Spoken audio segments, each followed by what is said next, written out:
자, 저도 왔습니다. 국수 강사입니다. 자, 경제론 마무리 강의 들어갑니다. 그런데 일단 제가 자료를 2개 정도 마련해 놓습니다.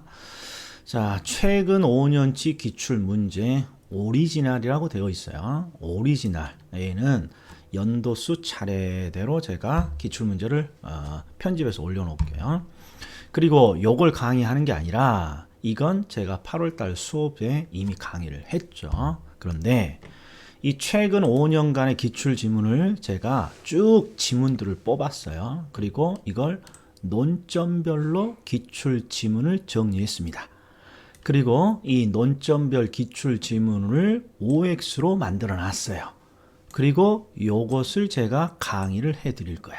요걸. 그러면 자, 이 기출지문 OX를 논점별로 쭉 저한테 강의를 들으신 다음에 이번에는 뭘 하셔요? 이 강의를 듣고 나서 오리지널 기출지문을 이렇게 풀어보시는 거예요. 그러니까 오리지널 기출지문은 기출 문제는 자꾸 빨리 보면서 빨리 정답을 체크하는 용으로 활용하시고 뭔가 논점에 암기는 요 놈으로 해달라는 거죠. 그래서 이제 2개 자료를 같이 올릴게요. 자, 저한테 강의를 들으신 분은 요 놈은 필요 없죠. 제가 수업 중에 나눠드렸으니까. 그리고 또 한 가지 살짝은 섭섭한 강의가 될 거예요. 왜? 마무리잖아요. 마무리. 그래서 자세한 해설을 넣는 건 목적에 맞지 않다. 그래서 패턴하고 어떤 문제, 어떤 경향 이런 걸 중심으로 제가 설명을 하겠습니다. 자, 그럼 들어가자고요. 일단 경제로는 크게 패턴이 3가지가 있죠. 하나는 기본 개념을 묻습니다. 또 하나는 사건을 제시하면 우리가 증가, 감소를 구별합니다. 그 다음에 3번째 패턴은 균형의 변화를 찾습니다. 이 3가지밖에 없어요. 즉 기본 개념을 묻거나 사건을 제시했을 때 증가, 감소를 우리가 구별하거나 그리고 3번째로 균형의 변화를 묻거나 요 3가지 패턴밖에 없어요. 그 중에 기본 개념을 보자고요. 기본 개념으로 자주 나오는 게 공급량은 무엇입니까? 수요량은 무엇입니까? 수요량은 무엇입니까? 공급량은 무엇입니까? 아주 기본적으로 많이 나오는 거죠. 그러면 이건 단순한 기본 개념이니까 공급량은 그냥 상식적으로 공급자가 공급하고자 하는 수량이잖아요. 공급하고자 하는 수량입니다. 이런 내용만 들어가 있으면 되는 거예요. 수요량은 소비자가 사고자 하는 수량입니다. 이런 내용만 있으면 되는 거죠. 그런데 최근에는 이 수요량의 3가지 특징을 묻기도 해요. 일단 수요량은 3가지 특징이 일단 일정 기간을 설정하는 유량이고 이미 구입한 것이다. 앞으로 구매하고자 하는 계획된 수량이다. 이걸 사전적 수량, 계획된 수량이라고 하죠. 그 다음에 항상 구매력이 있음을 전제로 하는 유효 수요의 개념입니다.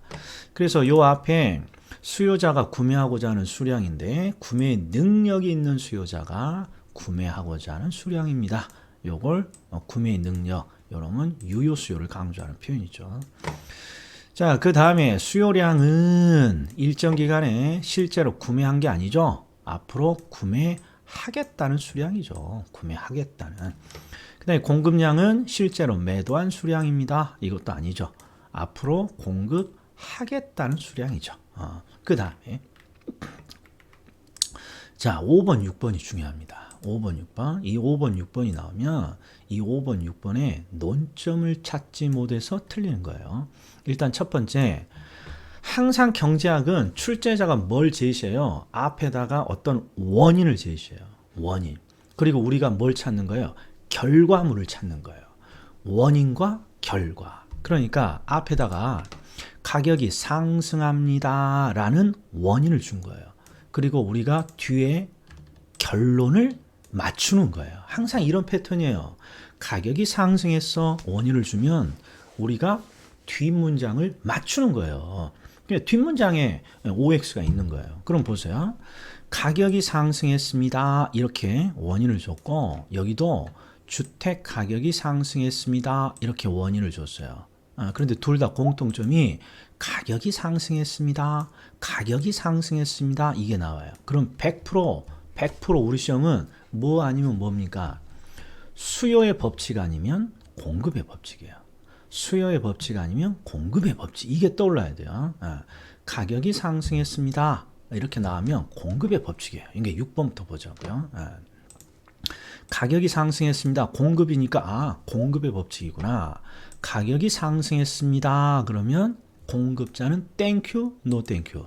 땡큐죠. 공급자는 가격이 올랐으니까. 따라서 공급량은 증가합니다. 이렇게 찾아주면 되는 거예요. 그래서 얘는 틀린 지문이 되는 거죠. 그런데 5번이 이제 보세요. 재화를 줬어요. 재화를. 주택의 가격이 상승했습니다.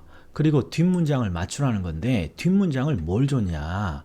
주거 용지를 줬어. 아니 주택의 가격을 줬는데 주택의 공급이 어떻게 되냐? 주택의 공급이 어떻게 되냐? 이렇게 물어봐야지. 주택에 들어가는 용지가 어떻게, 용지, 토지의 공급이 어떻게 되냐? 이렇게 물어봤잖아요. 그러면 우리는 항상 아는 대로 항상 가격이 상승했습니다. 그러면 수요의 법칙 아니면 공급의 법칙이니까 그걸로 해결해야 돼요. 즉, 주택의 가격이 상승했다. 그러면 주택의 가격이 상승했다. 그럼 우리는 주택에 대해서 알고 있는 거예요. 주택에 대해서만 알 수 있는 거예요. 주택의 가격을 줬으니까. 그리고 정확히 공급의 법칙이니까 주택 공급량은 증가한다. 이것만 우리가 알 수 있는 거예요. 이것만. 그러니까 요걸 결론을 딱 내놓고 이 결론에 의해서 뒷문장을 추론하는 거예요. 주택의 공급, 주택의 물량이 늘었네. 그러면 자연스럽게 주택에 들어가는 용지의 공급은 어떻게 돼야 된다는 거예요. 늘어야 되는데 이렇게 해결해 주는 거예요.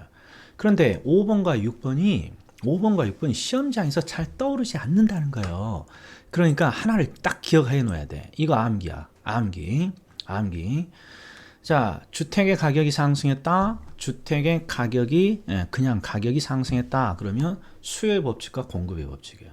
만약에 수요의 법칙, 수요로 문제를 낸다면 가격이 상승했으니까 no thank you 하면서 수요량은 감소하는 거고, 여기는 공급이니까 thank you 하면서 공급량은 늘어납니다. 요걸 찾아줘야 돼요. 요걸. 그 다음에 자, 수요량의 변화와 수요의 변화를 묻습니다. 근데 최근에 출제자가 주는 패턴이 좀 달라졌어요. 이거 보세요. 1번. 자, 해당 부동산 가격 변화에 의한 공급량의 변화는 분명히 물어보는 게 기본 개념이에요. 그런데 어떤 개념을 물어보니 공급량의 변화라는 이 개념이 뭐니? 이렇게 물어봤어요. 공급량의 변화는, 그러면 딱 공급량의 변화라는 개념을 묻구나. 그러면 공급량의 변화는 일단 가격이에요? 가격 이외의 요인이에요. 가격의 변화로 만들어지죠. 그러니까 원인은 항상 앞에 있는 거니까 맞았어요. 그리고 공급량의 변화는 곡선 자체가 우측이나 좌측으로 이동하는 게 아니라 곡선 내부에서의 이동, 곡선 상에서의 이동으로 나타납니다. 이렇게 물어보는 걸 정확히 표시하고 이렇게 결론을 내야죠. 한 번 더 해볼까요? 자, 2번은 자, 아파트 가격 하락이 예상되면 수요량의 변화로, 지금 수요량의 변화로 지금 뭘 물어봤어요? 수요량의 변화, 이게 뭐냐? 이걸 물어보는 거죠. 수요량의 변화가 뭐냐?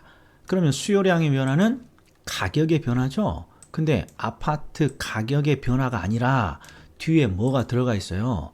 예상이라는 게 들어가 있잖아요. 자, 항상 가격이 변했다는 거랑 가격 변화가 예상된다는 건 다른 것이죠. 그래서 농담처럼 중개사 자격증에 합격했습니다. 이거랑 합격이 예상됩니다. 이건 어마무시한 차이죠. 그런데 가격 하락이 예상됐습니다. 그러니까 얘는 예상이 포인트예요. 가격의 변화가 아니라 예상이 포인트예요. 그러니까 수요의 변화, 수요량의 변화가 아니라 수요의 변화로 이렇게 결론을 잡아줘야죠. 그러면 뒷문장을 읽으면 지는 거예요. 읽지 않는 거예요. 그 다음에 3번을 봐요. 자, 아파트 담보대출 금리가 하락하면 수요량의 변화로, 또 수요량의 변화, 이 개념을 물어봤잖아요. 수요량의 변화. 그럼 딱 박스를 쳐놓고 일단 수요량의 변화는 원인이 가격이잖아요. 근데 담보대출 금리가 하락했잖아요. 그러니까 가격 이외의 요인이구나. 너는 수요량이 아니라 수요의 변화라는 개념이구나. 이렇게 딱 해주면 되는 거예요. 뒷문장을 보면 지는 거다. 여기서 끝내야 돼요. 자, 그 다음에 4번. 해당 주택 가격의 변화에 의한 수요량의 변화는 또 수요량의 변화는 이 개념을 묻고 있잖아요. 수요량의 변화라는 개념. 그러면 또 찾아보자고요. 수요량의 변화는 원인이 가격의 변화예요. 맞았어요. 그리고 수요량의 변화는 곡선 자체가 이동을 하는 게 아니라 곡선 내부의 이동, 곡선 상에서 이동으로 나타납니다. 요거 옳은 지문이네요. 그 다음에 5번 주의. 예. 요거 두 개를 딱 비교해봐요. 자, 일부러 나란히 놔뒀어요. 여기에 있는 수요량을 변화시키면 이럴 때 요 수요량을 이 문구가 있죠. 이 수요량을 변화시켰다라는 건 수요량의 변화라는 개념을 묻는 것이냐, 수요량이 변화됐다는 그냥 사실을 설명하는 것이냐, 이걸 구별 못 하시더라고. 지금 4번은 수요량의 변화는 무엇입니까? 개념인데 얘는 그냥 수요량이 변화했다라는 사실이에요. 그러니까 자, 앞 문장을 읽어봤더니 가격 이외의 요인에 의해서 수요량이 변화됐습니다. 이게 지금 여기까지가 그냥 어떤 사실을 설명하는 거예요. 그런데 가격 이외의 요인으로 수요량이 변화됐으니까 우리는 이걸 무슨 개념이라고 구분하는 거예요. 수요량이 아니라 수요의 변화. 이렇게 개념을 잡아줘야죠. 이렇게. 그러니까 요건 수요량의 변화라는 개념을 묻는 게 아니라 가격 이외의 요인으로 그냥 소비량이 변화됐어. 이걸 뭐라 그러니? 그렇죠. 수요의 변화잖아요. 그리고 이 수요의 변화니까 곡선 자체가 좌측이나 우측으로 이동하는 거고. 그래서 이 지문은 옳은 지문이에요. 옳은 지문. 그래서 4번과 5번에 이 표현을 구별 못 하시는 거예요. 요건 개념을 묻는 것이고, 요건 단순히 가격 이외의 요인으로 소비량이, 수요량이 변화했어요. 이건 우리가 줄이면 수요의 변화인 거죠. 그리고 곡선이 이동하는 거고. 이 정도가 지금 기본 개념에 대한 문제예요. 기본 개념. 그 다음에 이제 수요의 증가 감소, 공급의 증가 감소죠. 얘는 항상 패턴이 출제자가 뭔가 사건을 제시해요. 사건을. 그럼 그 사건이 소비와 관련돼 있으면 소비가 느냐 주냐 구별하는 거고, 공급축 요인이면 공급이 느냐 주냐 구별하는 거예요. 그런데 얘가 문제 패턴이 두 가지가 있는데요. 요거 한번 보세요. 이렇게 노골적으로요, 출제자가 박스를 이렇게 줘요. 박스에다가 여기다가 수많은 사건을 던져줘요. 즉 원인이 되는 원인으로 이렇게 사건을 던져줘요. 그리고 여기서 뭘 찾으라고 했냐 봤더니 수요 곡선을 좌측으로 이동시킬 수 있는 요인이니까 요 원인이 되는 사건 중에 수요의 감소를 시키는 원인을 찾아. 이렇게 주는 형태가 하나 있어요. 이렇게 박스 형태로. 그런데 지금 요 박스 형태를 이 최근에는 말 문제로 내고 있다는 게 포인트예요. 이게 바로 이거예요. 즉 아파트와 단독주택의 관계가 대체자라고 가정할 때, 얘는 그냥 가정이니까 그냥 출제자가 대체 관계로 가정했어. 그리고 아파트의 가격이 상승하면 이게 사건을 준 거예요. 여기 보세요. 이렇게 대체 주택의 가격이 변하면 이렇게 사건을 이런 식으로 박스로 주던가, 아예 아파트의 가격이 상승하면 이렇게 말 지문으로 주던가. 그 다음 2번도 보세요. 건축 원자재 가격이 상승하면 사건. 실질 소득이 증가했어요. 사건. 그 다음에 대체 관계인 단독주택의 가격이 상승했어요. 사건. 아파트의 거래세가 인상됐어요. 사건.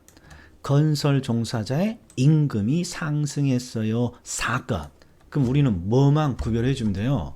이러한 사건에 따라서 수요라면 수요의 증가 감소. 요것만 따져주면 돼요. 공급이라면 공급의 증가 감소. 요걸 놓치면 어떤 문제가 발생합니까? 그러면 요거 한번 보세요. 여기 아주 중요한 거예요. 자, 출제자는 경제학은 항상 원인을 제시하고 그 결과물인 결과를 우리 보고 맞추라는 거예요. 이렇게 결과를. 그런데 지금 출제자가 사건을 딱 하나 던져줬어요. 소득이 늘었어요. 이렇게 사건을. 그런데 출제자가 줄 수 있는 표현은 5만 7천여 가지예요. 대부분 한 4가지 정도 있어요. 예를 들어서 소득이 늘었습니다. 그러면 소비 측으로 우리가 해보죠. 소득이 늘었으니까 땡큐. 수요는 증가합니다. 맞았다고. 이렇게 나올 수도 있고. 소득이 늘었을 때 수요 곡선은 우측으로 이동하나요? 좌측으로 이동하나요? 그러면 수요가 늘었으니까 우측으로 이동해야죠. 이렇게. 근데 소득이 늘었을 때 주택 가격이 어떻게 됩니까? 그러면 항상 가격의 변화는 4가지 규칙으로 만들어지는 거예요.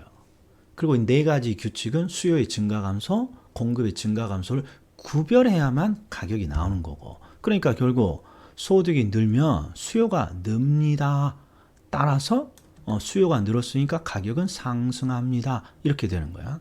소득이 늘면 거래량은 어떻게 되니? 그러면 수요가 늘었습니다. 따라서 거래량은 늡니다. 이렇게 되는 거야. 그래서 지금 제가 뭘 보여주려고 하는 것이냐. 출제자가 이 결과물로서요. 다양한 형태를 줄 수 있어요. 그러나 모든 기본이 되는 베이스는 딱 요거 하나예요. 소득이 늘면 소비가 느는 거야. 이거. 그러니까 우리는 요것만 딱 결정해 주는 거예요. 요것만. 그리고 요걸 딱 결정해 놓고 출제자가 곡선이 우측으로 이동했다 나오면 수요가 늘었으니까 우측으로 이동하지. 옳은 지문이야. 이렇게 해주면 되고. 그 다음에 주택가격이 상승했습니다. 그러면 소비가 늘었으니까 가격이 상승했지. 옳은 지문. 이렇게 요걸 기반으로 자꾸 문제를 OX를 결과물을 옳고 그름을 찾는 거예요. 이거 명심하셔야 돼. 이거 명심. 그럼 한번 해보죠. 자, 첫 번째. 자, 이 박스 형태의 문제가 나오면 애가 나올 때가 됐습니다. 25회 때 나왔고 또 26회 때 또 나왔어요. 26회. 그리고 27회, 28회, 29회, 30회. 4년간 안 나오고 4년 동안은 다 이렇게 말문으로 줬단 말이야. 그럼 이 박스 형태는 딱 정형화되어 있어요. 어떻게 찾냐? 지금 수요의 감소를 찾는데 이 수요의 감소는 수요의 변화예요. 수요의 변화는 가격 이외의 요인이죠. 그러니까 여기서 반드시 가격이라는 원인은 무조건 삭제해 줘야 돼요. 아파트 시장이니까 아파트 가격의 변화. 정확히 아파트 가격이 상승했다, 하락했다. 이 표현은 무조건 정답이 될 수 없는 거죠. 왜? 얘는 수요량의 변화 원인이잖아요. 그래서 이런 박스 형태가 나오면 반드시 아파트 가격이 상승했다, 하락했다를 먼저 삭제를 해주고 나머지에서 증가 감소를 구별하는 거예요. 증가 감소는 어떤 방법으로? 땡큐, 노 땡큐로. 보세요. 소비자의 소득이 늘었어요. 땡큐. 그러니까 수요 증가죠? 아니에요, 정답이. 건축 원자재, 건축은요, 공급층 요인이니까 얘는 할 필요 없고. 그 다음에 사회적인 인구가 감소했습니다. 인구 감소, 소비 감소, 요거 정답. 그 다음에 아파트 선호도가 감소했습니다. 소비 감소. 그 다음에 대체주택의 가격이 하락했어요. 그럼 대체주택의 가격이면 항상 속으로 따라서죠. 대체니까. 그리고 아파트 수요 가격 하락이니까 수요 감소. 이런 정답이죠. 근데 문제는 대체 관계가 나오면 정확히 무엇을 묻는지 그냥 따지지 말고 요거 보세요. 정확히 아파트의 수요가 감소하는 건데 이런 거 고민하지 말고 그냥 자 대체 주택 가격이 하락했네. 하락했어? 그러면 따라서 감소. 너 정답. 감소 찾으라고 했으니까 이렇게만 그냥 하시란 말이에요. 이렇게 대체 주택의 가격이 하락했어요. 따라서 감소. 수요 감소. 이거 정답. 이렇게만 해주면 돼요. 그다음에 아파트 대출 금리가 하락했습니다. 땡큐. 수요 증가. 이런 식의 단순한 소비의 증가 감소를 묻는 문제를 이제 조금 복잡하게 해주는 거예요. 이렇게. 그럼 보자고요. 1번 대체 관계라고 가정을 했어요. 그리고 아파트의 가격이 상승했습니다. 사건. 내가 사건에만 딱 형광펜을 칠할게요. 사건. 그러면 우리는 뭐만 결정해줘요? 출제자가 수많은 패턴을 주지만 우리는 딱 증가 감소만 구별해준다고 그랬어요. 그러니까 가격이 상승했어요. 그러면 수요 상승이니까 수요 증가 이렇게 딱 결정을 해놔요. 그리고 나서 뒷문장을 확인하는 거예요. 수요가 늘었다고 돼 있네. 옳은 지문. 수요가 늘었으면 가격은 상승하고 옳은 지문. 이렇게만 딱 결정해 준다는 거예요. 그 다음에 자, 요 2번은 조금 이따 통과. 자, 3번. 실제 소득이 증가했습니다. 그러면 수요 측을 물어봤잖아요. 그러니까 수요는 어떻게? 수요는 증가. 이렇게 딱 결정해 줘요. 그리고 출제자가 준 표현을 보는 거예요. 그런데 수요 곡선이 좌측이냐 우측이냐 이렇게 나오지 않고 좌하 이런 식으로 나왔어요. 요 뒤도 우측이냐 좌측이 아니라 우상. 그러면 일단 명심. 우리 시험에 다시는 이렇게 안 나올 거예요. 제 장담에. 이건 정말 이렇게 내면 안 되는 거예요. 문제는 우리는 항상 곡선의 이동을 우측의 이동과 좌측의 이동으로만 따졌단 말이에요. 근데 출제자가 이게 29회 때 거예요. 희한하게 이런 식으로 냈단 말이에요. 그러면 그냥 상하의 방향은 무시해. 저같이 이렇게. 여기 상하의 방향 무시해. 예, 여기도 보세요. 상하의 방향이 나오면 무시하고 우리는 관행대로 우리 경제학의 관행대로 우측과 좌측만 따져주면 된다 이런 말이에요. 그럼 이제 다시 해보죠. 3번. 자, 실질 소득이 증가했습니다. 사건을 딱 던져줘요.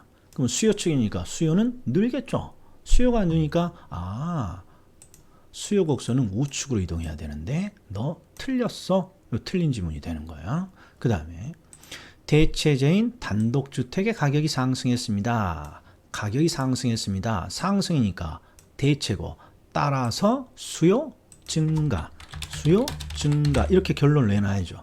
그리고 뒷문장을 봤더니 수요 곡선이 우측으로 상하는 해석하지 말고 우측으로 이동했습니다. 너 옳은 지문이구나. 옳은 지문이에요. 그 다음에 5번. 아파트 거래세가 인상되었어요. 사건을 던져줘. 사건. 그럼 수요가 어떻게 되냐 물어봤죠. 그럼 결론이 세금이 인상됐으니까 소비자들이 좋아할 리가 없겠죠. 수요 감소. 이렇게 딱 결정해줘요. 그런데 수요 감소니까 수요 곡선은 좌측으로 이동해야 되잖아요. 좌측. 그런데 우측으로 이동했으니까 너 아웃 이렇게 되는 거죠. 틀렸죠. 그 다음에 건설 노동자의 임금이 상승했습니다. 건설이니까 얘는 공급층 요인이겠죠. 공급. 그리고 공급자는 노동자 임금이 상승했으니까 노 땡큐 감소해요. 그리고 나서 출제자가 준 문장을 분석하는 거예요. 공급이 감소한다고 내가 결론을 내놨는데 가격이 하락한다고 돼 있어? 가격이 하락한다고 돼 있어? 이게 틀렸잖아요. 공급이 감소하면 가격은 상승해야 되니까. 그래서 항상 사건을 제시하면 원인으로 사건을 제시하면 뒷문장이 다양하단 말이에요. 이 다양한 것들을 한 방에 해결하는 방법이 증가, 감소만 딱 먼저 결론을 내놓고 뒷문장을 분석하는 거예요. 그 다음에 얘는 우리 기출지문 오리지널 풀 때 보면 반드시 의문이 들 거예요. 요건요 요령이 필요한 지문이에요. 그래서 제가 지금 따로 지금 뽑는 거예요. 요령이. 자, 출제자가 분명히 사건을 던져줬어요. 건축 기자재, 원자재 가격이 상승했어. 그런데 어떤 표현이 들어가 있냐? 주택 가격이 변하지 않는다면 이런 표현을 집어넣고 있다는 거예요. 그럼 명심하셔. 자, 이건 요령이에요. 항상 경제학에서는요 변하지 않습니다. 그러면 절대 고려 안 하면 되는 거예요. 항상 경제학에서는 뭔가 변화된 사건을 고려하는 거지 변화하지 않는 걸 고려하는 게 아니죠. 그러니까 주택 가격이 변하지 않습니다. 변하지 않는 걸 뭐하러 해석하니? 그냥 끄서버려. 그러면 원자재 가격이 상승했어. 그러면 공급이니까 공급자는 땡큐 노 땡큐. 노 땡큐죠. 그러니까 공급은 감소한다. 결론을 내놓고 뒤를 봤더니 공급은 감소한다. 그러면 명확해지잖아요. 이거 요령이에요. 요령. 경제학 지문을 딱 읽을 때 전제 조건이 원인에 변하지 않습니다. 주택 가격이 변하지 않습니다. 그럼 뭐하러 고려하냔 말이야. 그냥 원자재 가격이 상승했어. 이렇게만 딱 결정해 주면 되는 거죠. 자, 지금 제가 푼 게 어떤 원인을 주고 그 원인에 의해서 결과를 찾는 거예요. 그래서 얘가 일명 사건을 제시하고 증가 감소를 따지는 거예요. 근데 왜 증가 감소를 따진다고 합니까? 그러면 다시 한번 뒤에 있는 결과물의 표현이 다양하단 말이에요. 그러나 항상 뭐만 탁 결정해주면 수요라면 증가 감소, 공급이라면 공급의 증가 감소만 탁 결정해주면 뒷문장이 자동적으로 풀린다 이런 말이에요. 됐다? 이거 반드시 요령을 암기해줘야 돼요. 자, 그럼 이번에는 세 번째 패턴은 균형의 변화죠. 그러니까 경제론에 세 가지가 있어요. 기본 개념을 묻는다. 그 다음에 사건을 제시하고 수요의 증가 감소, 공급의 증가 감소를 따진다. 그 다음에 세 번째가 균형의 변화인데 균형의 변화는요. 패턴이 눈에 탁 들어와요. 패턴이 눈에 딱 들어와. 어떤 게 균형의 변화냐? 항상 앞이야. 앞에 출제자는 항상 원인을 제시한다 했어요. 앞에 수요의 증가, 수요의 감소, 공급의 증가, 공급의 감소 이런 표현이 나오면 무조건 균형의 변화인 거예요. 예를 볼게요. 1번 수요가 감소했습니다. 그럼 균형의 변화예요. 그러면 뭘 찾으면 돼요? 네 가지 규칙을 찾으면 되는 거예요. 2번 공급이 늘었습니다. 수요가 늘었습니다. 수요와 공급이 모두 늘었습니다. 항상 이런 표현이 있단 말이에요. 여기 보세요. 6번도 지금 수요와 공급이 모두 증가했습니다. 아무튼 수요의 증가가 있잖아요. 공급의 증가 이런 표현이 있고 무조건 균형의 변화예요. 자, 균형의 변화 중에 어려운 게 이런 거예요. 극단적인 탄력성 균형의 변화. 이것도 보세요. 쭉 봤더니 공급이 늡니다. 이게 보여요. 균형의 변화예요. 균형의 변화. 8번도 쭉 봤더니 수요가 증가합니다. 균형의 변화예요. 9번도 보세요. 수요가 증가합니다. 균형의 변화예요. 10번도 수요가 늡니다. 균형의 변화고 11번도 수요가 늡니다. 이런 표현이 있으면 전부 다 균형의 변화예요. 균형의 변화. 항상 이렇게 균형의 변화. 자, 그러니까 균형의 변화는 눈에 탁 찾기 쉬워요. 그럼 어떻게 되냐? 기본 개념은 우리가 구별할 수 있죠. 수요량을 묻냐, 공급량 이런 게 기본 개념일 테니까. 그리고 균형의 변화는 눈에 탁 들어와요. 수요의 증가 감소로 시작하거나 공급의 증가 감소라는 문구로 시작을 하면 앞부분에 그런 문구가 있으면 무조건 균형의 변화예요. 그러면 기본 개념도 아니고 균형의 변화도 아니라면 전부 다 어떤 문제예요? 다 사건으로 해결하면 되는 거예요. 사건으로. 그냥 소비라면 증가 감소만 딱 결정해주고 공급이라면 공급의 증가 감소만 딱 결정해주면 그냥 뒷문장 해결할 수 있다 이런 말이에요. 자, 그럼 이제 균형의 변화 보자고요. 균형의 변화는 논점이 많아요. 그런데 시험에 희한하게 패턴을 잘 봐요. 어려운 것일수록. 자, 일단 1번은 앞에 공급이 불변이래요. 그럼 조금 전에 제가 말해드렸죠. 변하지 않는 건 원인에서 변하지 않는 건 고려하지 않는다. 그러니까 수요가 감소했어요. 이 뜻이에요. 그러면 가격은 어떻게? 하락해야죠. 그래서 틀린 지문이에요. 그리고 거래량은 감소하고 요건 맞았죠. 균형이 변하니까 요것만 딱 따져주면 되는 거죠. 그 다음에 수요가 불변입니다. 고려하지 말고 공급이 늘었어요. 그러면 공급이 늘었으니까 우리 암기 코드 한번 써볼까요? 공증받으라고 기분 하락이죠. 가격 하락이에요. 기분이나 가격이나 기역자로 시작하는 거. 자, 가격 하락하고 여기가 증가니까 거래량은 증가하죠. 항상 네 가지 규칙의 포인트는 거래량은 이미 결정되어 있잖아요.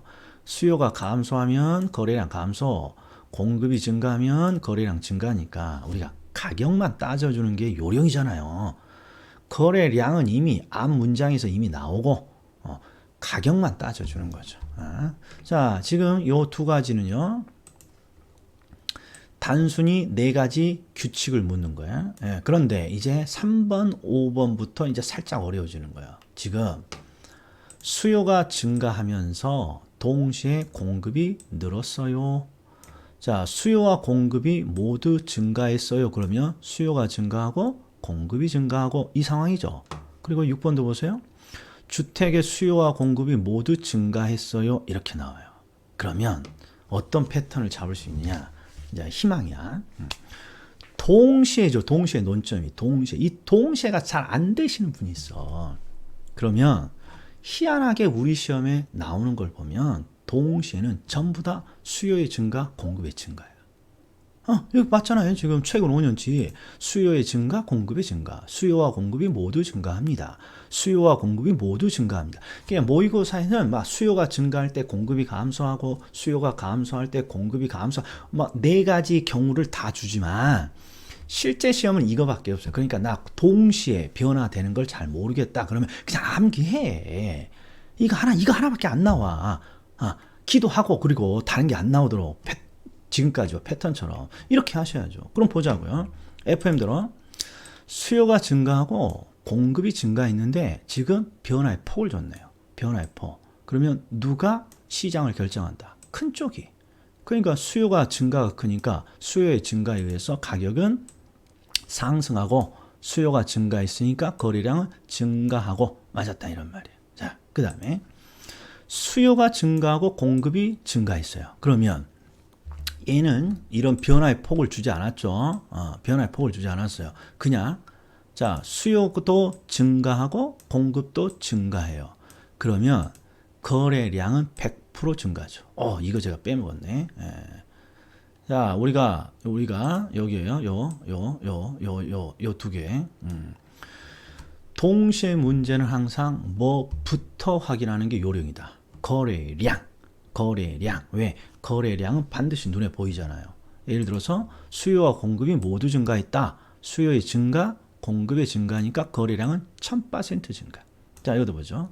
수요와 공급이 모두 증가했습니다. 그러면 거래량은 1000% 증가. 자, 그런데 문제는 거래량은 1000% 증가하지만 균형 가격의 변화는 어떻게 돼요? 균형 가격은 알 수 없다. 이게 정답이잖아요. 왜? 수요가 늘면 가격은 상승하지만 공급이 늘면 가격은 하락하니까. 그래서 가격의 변화는 알 수 없습니다. 이게 되는 거예요. 그런데 최근에 이런 표현이 나온다고. 수요와 공급의 변화 폭에 의해 결정됩니다. 이런 게 그럼 이것도 암기 이제 설명 안 할 거예요. 오늘 섭섭한 강의니까. 자, 균형의 변화에서 수요와 공급의 변화 폭에 의해 결정된다. 이런 표현이 나오면 무조건 알 수 없다의 뜻이에요. 자, 왜 알 수 없냐? 그러면 아니 수요와 공급의 변화 폭에 의해 결정된다고 말해놓고 수요가 더 많이 변했는지 공급이 더 많이 변했는지 말을 안 하는 형태가 나온다고. 항상 우리 시험은. 그러니까 수요와 공급의 변화 폭에 의해 결정됩니다. 그럼 그냥 알 수 없다구나. 이렇게 동의어로 딱 암기하셔야 돼. 그래서 제가 숙제 내드렸잖아요. 내일 비가 올 것 같습니까? 그럼 뭐라고 대답해? 모를 거 아니에요. 수요와 공급의 변화 폭에 의해 결정된다. 이렇게 써보라 그랬어. 공법 선생님이 뭔가 질문을 줬어요. 그럼 모르겠죠. 그러면 수요와 공급의 변화 폭에 의해 결정돼. 이렇게 자꾸 대답을 해주셔야 돼. 알 수 없다. 알 수 없다. 그러니까 다시 봐요. 자, 5번과 6번 둘 중에 하나가 나오는 거야. 수요와 공급이 모두 증가했습니다. 수요의 증가, 공급의 증가니까 거래량은 반드시 증가해요. 한쪽이 반드시 증가하면 한쪽은 알 수 없는 거예요. 이 틀이. 예. 근데 알 수 없다의 동의어가 균형 가격은 수요와 공급의 변화 폭에 의해 결정된다. 이렇게 출제된단 말이에요. 그러니까 수요와 공급이 모두 증가했습니다. 그럼 거래량은 반드시 증가해요. 가격은 알 수 없죠. 근데 알 수 없다를 수요와 공급의 변화폭 또는 증가폭에 의해 결정됩니다. 이걸 딱 보면 알 수 없다는 뜻이구나. 이렇게 해석만 해주면 돼. 왜? 수요와 공급의 증가폭에 의해 결정되는데 지금 수요와 공급이 모두 증가했다. 이 사실만 있지 누구의 증가폭이 더 크다 작다 표현이 없기 때문에 결국 알 수 없다는 거예요. 그래서 5번 6번 다시 정리. 동시에가 나오면 어려워요. 동시에가 나오면. 이 3번 같은 거 쉽죠? 왜? 큰 쪽을 따라가니까 수요의 증가로만 해결하면 되는 거니까. 근데 5번, 6번이요. 그런데 희한하게 힌트가 시험은 항상 수요와 공급이 모두 증가할 때만 나오더라. 그냥 딱 하나를 암기하셔. 수요와 공급이 모두 증가합니다. 그러면 거래량은 반드시 증가야. 근데 가격의 변화는 알 수 없네? 이렇게 나오던가. 가격의 변화는 수요와 공급의 변화 폭에 의해 결정됩니다. 이렇게 나오거나. 이렇게. 자, 그 다음에 이제 응용이죠. 얘들은 전부 다 탄력성과 균형의 변화를 응용한 거예요. 그런데 잘 보셔. 분명히 공급의 증가, 수요의 증가가 나왔으니까 균형의 변화를 묻는 거예요. 그런데 앞에 수요가 완전 탄력적이다. 공급이 완전 탄력적이다. 완전 비탄력적이다. 이게 지금 극단적인 시장의 균형의 변화죠. 극단적인 시장의 균형의 변화. 극단적인 시장의 균형의 변화. 이건 그래도 우리가 잘 하는 거죠. 이게 패턴만 딱 기억하면 되죠. 자, 어떻게? 공급의 증가, 균형의 변화네. 앞쪽에 완전 탔다고 돼 있네. 완전 탄력. 그럼 뭐가 불변이에요? 가격은 불변인 거죠.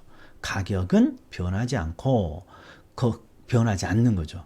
우리가 항상 극단적인 탄력성이 앞에 완전 탄력이 나오면 가격 불변이고 완전 비탄력이 나오면 거래량이 불변입니다. 이게 암기죠. 그런데 이것도 보세요. 우리 시험에 이거밖에 이게 거의 99%야. 99%.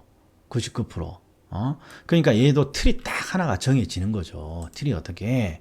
자, 틀이 공급의 증가라고 있어요. 근데 앞에 완전 탄력 그러면 뭐가 불변인지 확인하고 가격이 불변인지 확인하고 완전 비탄력이라고 추가되면 거래량이 불변인지만 확인하면 되죠. 자, 요 지문이에요. 이게 시험에 몇 개는 안 나오지만 이게 꼭 당락을 결정해요. 자, 공급이 늡니다. 균형의 변화. 앞에 봤더니 완전 탄력이라고 되어 있네. 그러면 두 글자니까 가격은 변하지 않고 요걸 먼저 확인하죠. 됐어요. 그리고 거래량은 어떻게 됩니까? 공급이 늘었으니까 거래량은 느는 것이죠. 그 다음에 요놈이 지금 문제잖아요. 요놈이 지금 30회 때 기출이란 말이에요. 30회 때. 얘는 왜 틀렸습니까? 그러면 항상 수요가 증가합니다. 그러면 균형의 변화예요. 균형의 변화. 근데 균형의 변화는 항상 누구랑 같이 만드는 거예요. 수요와 공급이 함께 만든다 그랬어요. 그래서 대부분의 문제는 공급을 주면 수요가 어떻게 됐다 이렇게 주는 건데 얘는 수요와 수요를 동시에 물었죠. 그러니까 얘는 균형의 변화를 물을 수가 균형의 변화를 찾을 수가 없는 거예요. 즉 제가 그냥 비문이라고 그랬죠. 이런 건 옳고 그름을 따지는 게 아니라 말 자체가 안 되는 거라고. 그래서 항상 균형의 변화는 한쪽이 수요면 한쪽이 공급, 한쪽이 수요면 한쪽이 공급 이렇게 돼야지 수요 이러면 안 된다 그랬어요. 그러니까 얘는 정확히 바꾸려면 요걸 딱 바꿔줘야 돼요. 요걸 이렇게 돼야 돼. 이렇게 공급 이렇게 공급 그러면 이 문장이 맞는 거예요. 자, 수요가 증가했습니다. 균형의 변화. 근데 앞에 완전 탄력이다. 그럼 가격은 변하지 않는다. 공급이라면 맞는 거예요. 그런데 이것까지 신경 쓸 수는 제가 봤을 때는 없어요. 그러니까 이유는 하나 딱 기억해 놓고 항상 그냥 완전 탄력으로 시작하면 가격이 불변, 완전 비탄력으로 시작하면 거래량은 불변입니다. 이것만 확인하자 이런 말이에요. 그 다음에 자 9번 10번 얘는 수요가 증가합니다. 수요가 증가합니다. 균형이 변해요. 그런데 우리가 완전 탄력, 완전 비탄력은 비탄력처럼 극단적인 탄력성 항상 앞에다 준단 말이야. 항상 앞에다. 그런데 요 더덜 문제는 요 뒤를 보는 거죠. 뒤를. 그러니까 수요가 늘었다 하고 뒤가 탔다, 안 탔다 나오면 더덜 문제구나. 가격 변화의 폭을 묻는구나. 요거잖아요.